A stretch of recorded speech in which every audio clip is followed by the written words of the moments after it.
Hello বন্ধুরা, তোমরা সবাই কেমন আছো? আশা করি সবাই ভালো আছো। তো আমি এই কট সেটটা কিনেছিলাম অনেক দিন আগে, ভেবেছিলাম কবে পরবো। তো যাই হোক, বাস বেরিয়ে কার্তিক পুজো হচ্ছে, তো আমি রেডি হয়ে এখানে একটুখানি ভিডিও করে নিলাম, কারণ আজকে আমরা ঠাকুর দেখতে যাবো বাস বেরিয়েতে। আর এখানে ট্রেনের জন্য ওয়েট করছিলাম। ট্রেন এত লেট হয়ে গেছে, মানে ট্রেনের আসার এত লেট, টাইম অন্য আর আসছে এত লেট করে কী করা যাবে। তো এখানে প্রচুর ভিড় হয়ে গেছিলো স্টেশন, আর এখানে আমরা বাস বেরিয়ে নেমে গেছি। আর খুব সুন্দর লাইটিং, মানে কি বলবো। আর তোমরা দেখো একটার পর একটা প্যান্ডেল কত সুন্দর করেছে, যেমন লাইটিং তেমন থিমগুলোও খুব সুন্দর করেছে। আমি ছোটো করে সব ক্লিপ নিচ্ছিলাম, ভিডিওগুলো। আমার খুব ভালো লেগেছে। আর ওখানকার ঠাকুরগুলো মানে বিভিন্ন রকমের ঠাকুর হয়। আর এখানে আমি আমাকে একটু দেখিয়ে দিলাম। আর এই মাঠটাতেই সবথেকে মানে বড় প্যান্ডেলটা হ্যাঁ, এটা ভালোই করেছে, খুব সুন্দর করেছে প্যান্ডেলটা।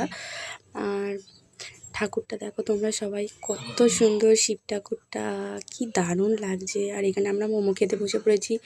আর আমার পাশে মেঘা, ও তো পনির খায় না, তো ও চিকেন মোমো খেলো, আমি পনির মোমো খেলাম। দিয়ে অল্প করে আমার একটুখানি ঘুরে নিলাম মেলাটায়।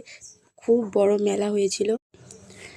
দিয়ে আমরা দেখছিলাম কত সুন্দর সুন্দর এখানে জিনিসগুলো উঠেছে। দিয়ে যাই হোক, খাওয়ার পরে পনির মোমো খাওয়ার পরে এখানে ফুচকা খেতে চলে এলাম, খাওয়া হয়ে গেল ফুচকা। আর এই প্যান্ডেলটা দেখো গাইস, কি সুন্দর, খুব সুন্দর করেছে। আমার তো ব্যাপক লেগেছে প্যান্ডেলটা। আর ভিতরে ঠাকুরটাও খুব সুন্দর, দারুণ করেছে। এই প্যান্ডেলগুলো মানে এত সুন্দর করেছে। দিয়ে আসার সময় আমরা এখানে পেস্ট্রি খেয়ে নিয়েছি, কারণ এত খেয়েছি আমরা, আমাদের প্রচণ্ড খিদে পেয়েছিলো, তাই খেয়ে নিয়েছি। আবার আসার সময় চটপটিও খেয়েছি। যাই হোক, তোমরা আমার এই ভিডিওটা লাইক করে অ্যান্ড সাবস্ক্রাইব করে দিও।